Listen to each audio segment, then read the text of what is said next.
Hello, it's me again, Patricia.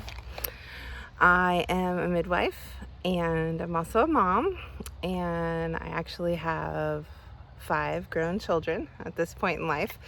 Um, I gave birth to 2 of them, 2 boys, and my husband has 3 children, 2 girls and a boy.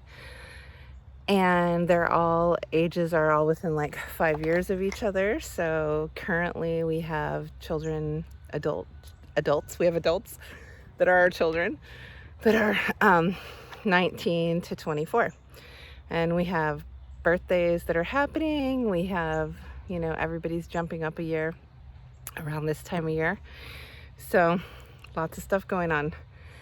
And I just kind of wanted to acknowledge how hard parenting is. And I dropped something, so I gotta pick it up real quick.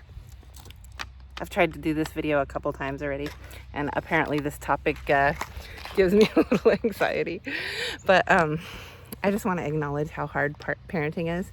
And especially, again, like right now, I know so many of you are stuck at home. I shouldn't say stuck. Is that the right word? I don't know. Like homeschooling your kids. But a lot of it isn't by choice. So I guess stuck could work for some people. I don't know. I'm sure a lot of families are going to be like, notice the benefit of getting to spend all that extra time with their kids and their family. And then others are probably fairly traumatized. But I tried to do online school with one of my kids. It was hard, didn't work. So I have a sympathy for you. So good luck, stay strong. But my journey is interesting and unique, and I think the last few years have had a lot of challenges, and we've had kids go through lots of things, as you do. And I think that all parents ultimately are gonna live through their children having heartbreak and being heartbroken or being the person that breaks someone's heart. We're gonna go through times where our children may experience big losses in their life. We may lose children, which is crazy to think. There's a lot of depression and anxiety and suicidal ideation currently, which is also very challenging. And I think a lot of us, go through some really big things. And it's hard to see that right now because the world is so I don't know, we try to push out our most perfect version of ourselves onto social media. Like, look at how beautiful my children are today. Look at the amazing things they're doing today. And of course, why would we want to, exploit them in any way that makes them not look like their lives are amazing? But I think as far as us, as far as like parents, as far as the adults that, go along this journey with them, it makes it hard and difficult because you think that everybody's doing better than you, or maybe people have more skills than you have, or things like that. But I think ultimately, even the most perfect family, or so they appear to be online, goes through a lot of stuff. And raising humans is hard work, and helping to understand them. Oh, I feel like my hand's going to start shaking. This topic makes me anxious, makes me a little nervous, because we have, like I said, we have gone through a lot. This year, we've had one of our children's house burned down. See, my hand's starting to shake. See, it just gives me anxiety. And that was crazy and hardcore and intense, and I thought that was probably one of the more intense experiences that we were going to have this year. But 2020 has sucked. So let's get real. Everybody knows 2020 sucked. It sucked for people on so many levels. So many levels. And then, of course, there are good things happening too. But I don't know. I think the black cloud has been pretty big. But anyway, one of our kids' houses burnt down. And that was a pretty big deal for their whole social group. All their friends lived together. It was scary. I remember finally all my kids had moved out, and it was this age where I wasn't and this might sound weird, but I wasn't listening for sirens anymore. Like, oftentimes when my kids were younger, if I would hear sirens when they were out, I would worry. I would be like, where are they? What's going on? Is everybody okay? And I would quickly call all the kids and check in with them and try to make sure that everybody was okay. And so that night I did hear sirens, and I was like, for a minute I had a quick and then, we didn't know what was going on until we got a call later from the hospital. So that was kind of nuts. Thank goodness everyone was okay, but it was still a scary experience. And right when we were coming around the corner of that, my son's very best friend and another friend, they were all planning to move away together, died they both died. Two of the friends, not my son, but my son's best friend and another friend. And this friend of my son, they made music together. They were moving to Los Angeles to make music together the same week it happened. And the friends, they died in a really horrific, fiery car accident. And that's been less than 2 months. And I'm going to say that I have not dealt with all that yet. It comes in like bleeps. Like, I don't know how to explain. It's like a flash. Like, it's like PTSD or something. Like this morning I was laying on a couch in my son's room, and I just thought really quick of that friend, Jordan, laying there. And I was like, oh, that was rough. That it just hits me every once in a while. And I think this morning I definitely acknowledged I personally haven't dealt with it. This was like one of my most favorite kids that has ever come into my home. And so that was a harsh experience and continues to be so. But so over the years, I have let a lot of teenagers come into my home because I think, there's a lot going on out in the world, and there are a lot of parents that choose tough love to raise their children, and that may work for some, and it just wasn't my methodology. It didn't work for me. And then I know that some of those people that choose tough love may say that I was an enabler, but it wasn't my intention. That wasn't my intention. My intention was to give young people having a hard time a safe place to be.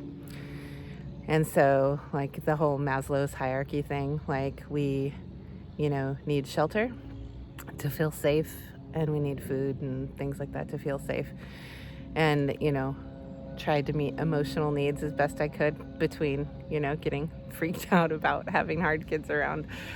But, one of those, child that died was one of those kids that stayed with me for years and didn't have a mom. His mom died when he was younger. See, my hand's starting to shake again. And I loved him like my own. So, and I wasn't his mother, but I was a mother in his life. So, when he didn't have one. And it's a big freaking deal.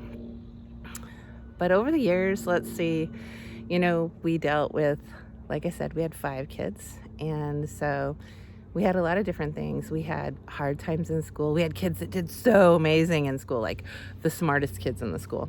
And then having hard times after school. College was hard. Emotional things came up. Healthcare issues, like huge health issues, have come up. We have a child that's about to have surgery, actually in a month. And we've had other kids with lots of surgeries and, mental health stuff, and partying too hard, and school being hard, and so many things. Yeah, so many things. But within it, there are so many incredibly good memories. And I was talking to my husband yesterday. We were out at the coast, and I was telling him, I hope that the kids remember. Like, we actually went to Oceanside Beach, and I remember taking my kids there when they were young, and I had just bought fire poi, right? And so we bought all this stuff, and my kids were spinning fire. My little kids were spinning fire on the beach, and I just remember it being so fun, and they were so happy, and it was just so cool. And we cooked oysters on a barbecue, and there's that at Oceanside, there's this little cave that goes through, and it goes through, like, you come out this womb of the ocean wall onto the other side to this like world that's so incredibly different, a totally different kind of beach with different waves and different rocks and different energy. And we went through that, and I said to my husband when we were in the cave walking back, do you think that our kids remember the things that we did? I'm like, because we did a lot of really fun stuff, and then hard stuff was mixed in it. And I was like, I hope so much that they remember the fun stuff. I hope that they remember these good memories. And I think about that day. That was the playing with the fire poi on the beach. My oldest son, he's a fire dancer now, and that's his thing. He's also, a hardworking mason. He's a very hardworking person, but that's his fun thing, music and spinning fire. So, and that's like, here we are 10 years later from that time when we were there doing that. But over the years, I've thought about all the different things that like have helped me to kind of cope. And sometimes I did not cope that well. I mean, I would like full on burst into crazy hardcore tears or hyperventilating or yelling, things have got to stop. It's got to get better here, all kinds of stuff when times were hard. But I did, in the midst of my kids' teenage years, get introduced to using doTERRA oils. And I like herbs and oils and homeopathy and all that stuff isn't new to me by any means. Like when I was a young mom, like I was pretty poor. We didn't have a lot of money, and I'm a midwifery student.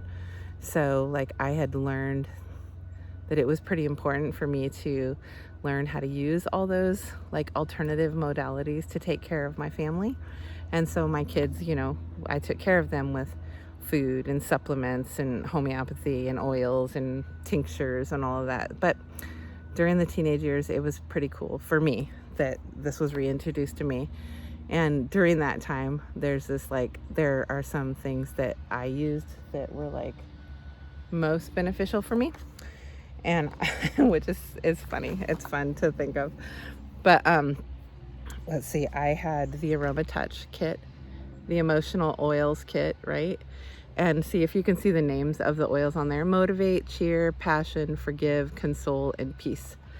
So, and then I kind of added one over the years to that batch called Neroli. They should call it Fix Anxiety. But that was mine. So I didn't really ever use Motivate and Cheer. I do now. Like I have in my makeup bag, I have a Motivate, and I'll pull it out and I put it on my way to work and stuff. But during those teen years, holy cow, like it was crazy. Sometimes, not all the time, but sometimes it was really hard. And for me, I used the Console and Peace a lot. And then my most favorite together, I don't necessarily like the Passion one by itself. But I liked Passion and Forgive together. So I would be like, and I just like think of the words. It was like bringing my intention into it. But they're all this blend of all this good stuff that smells great. The Peace and Console just smell like a hippie. They are like the patchouli scents with other stuff mixed in, and I love them both so much. But the Forgive is like woodsy, and then the Passion is like Damiana, and it just is like vanilla-y, chocolatey, rich smelling. So that one, it doesn't work for me very well by itself. But so I would use it, be like, okay, I'm going to put the Forgive on first because I'm going to forgive myself. I'm going to forgive everyone else. Today is about forgiveness. I'm going to just forgive the hard feelings, the misinterpreted situations, the situations that were real, that didn't need the reactions that I gave, like, those types of things. I would use the Forgive and then put Passion over top of it. Now I'm going to like coat it with passion and that love that I have for my family. And I swear was 100% my intention every time I use those two together. Forgiving the situation, whether it be me or someone else, whether it be real or perceived, just forgiveness, releasing it, release, forgive. And then I would put Passion over it just to kind of bind the fact that I like have so much love in my heart for these humans that I have like raised and kept safe as best I could, and kept a roof over their head and fed them and given them a place to sleep and be safe, like I said, as best I could. But those two were the best for me. And then the neroli. Neroli is like one of the big things it's used for is anxiety. So I would just hold it right up to my face and smell it over and over again when things got tough. I'd be like, there was this specific time that an officer was asking me, what are you smelling? What is that in your hand? And I'm like, it's neroli. It's for anxiety. Don't you understand? I am struggling right now. And I'm just like, and it was a female officer. And she was like, can you get me some of that? And it actually, that cracked me up because, yeah, we all deal with hard stuff. Life is just full of hard stuff. But it's not all hard. It just you can't, I think it just life is all the stuff. It's all the different feelings. It's all the different emotions. It's all that different stuff together, and just got to deal with it all. But I like having the little help from my little plant medicine, my essential oils. Makes a difference for me. And then a couple years ago, I don't know, maybe a year and a half or so, these new ones came out, these capsules, Adaptive. And I've been taking a lot of those lately because somebody freaking died, and somebody I love died, and it was my son's best friend. And it kind of, I am doing all I can, the best I can, to hold it together. And I don't know that everybody really gets the impact of something like that in your life. I mean, it's freaking huge. It's huge. And so this has been my best friend. It's been my best friend. It's made a huge difference for me. And plus I'm taking a lot of vitamin D right now, which, my vitamin D was really low. When your vitamin D gets really low, you start getting crazy anxiety. And that has improved a lot. But that Adaptive, it comes in little pills. And I also use the roller, because I can roll it on, smell it, all that stuff. But I also have this one, and it's just the essential oil of it, and it has, I can't read it because my eyes are so crazy. Let's see. Nope, too many things. Wild orange, lavender, copaiba, spearmint, magnolia, rosemary, neroli, and sweet gum. Is that what it says? Anything else? Yeah, that's it. Sweet gum oil. And it's a lot of different stuff, but this one, I was thinking about it on the way here, so I talk about that sweet child that that died, and he was staying with us, and I had just gotten a new bottle of this, and I went in the room, and the sticker was all peeled off the bottle, and all I found was the sticker, and the bottle was gone, the bottle of the oil. And it's called Adaptive Calming Blend. And he had been staying in that room, and I'm pretty sure he took it. Which, even when I saw it missing off my shelf and just saw the label there, I thought, yeah, he totally probably needed that, he probably needed that. It's a kind of a weird memory to have, but it's one that kind of meant something to me, because it's I have these people in my life, like I said, that sometimes they need other things, and they need help, and they need support, and they need roofs over their house and roofs over their heads, and they need food, and they need safety, and they need emotional support. And it's kind of cool that this one person found something that helped for a time being, But I miss him. I miss them all. And I miss my kids, who, most of them don't live with us anymore. We have one at our house while they get back on their feet after, fire and stuff. So it's a lot going on. But like I said, I have gotten through some of this hard stuff with using my oils, and sometimes it feels like it's all you've got. But I appreciate it, and I can definitely say that it's made a difference. And I don't know, I just ranted for like the last 20 minutes about the hard stuff of parenting, but don't just hear all that. I mean, I hope that you all hear like there's so much beauty in parenting. I mean, it's like for me, it was like the most important thing I had to do in life. And I still right now think, oh, all the things I could have done better, how I could have been a better parent, how I could have been a better person, how I could have done this, how I could have done that, you know. But right now I think I'm happy to say that they've all made it to adulthood and they are all finding their ways. And I know that life is going to look very different in 5 to 10 years. You know, I don't know which ones will have children or when they'll have children or if they'll have children, you know, if they'll find people to be in love with and get married, and if they'll move far, far away. Like currently, I mean, we already have 2 that live in Massachusetts and 1 that lives in Portland and 1 that's living in Los Angeles, freshly new implant to Los Angeles, and 1 living at our house. So, I mean, it's like, what will vacations look like? Is it going to change? Like, are all my vacations going to be focused on making sure that I go to visit them? Are they going to come visit me? Are they still going to come have the holidays with me? Or are they going to have families and then have to have the holidays with their families and I'm never going to see them again? Who knows?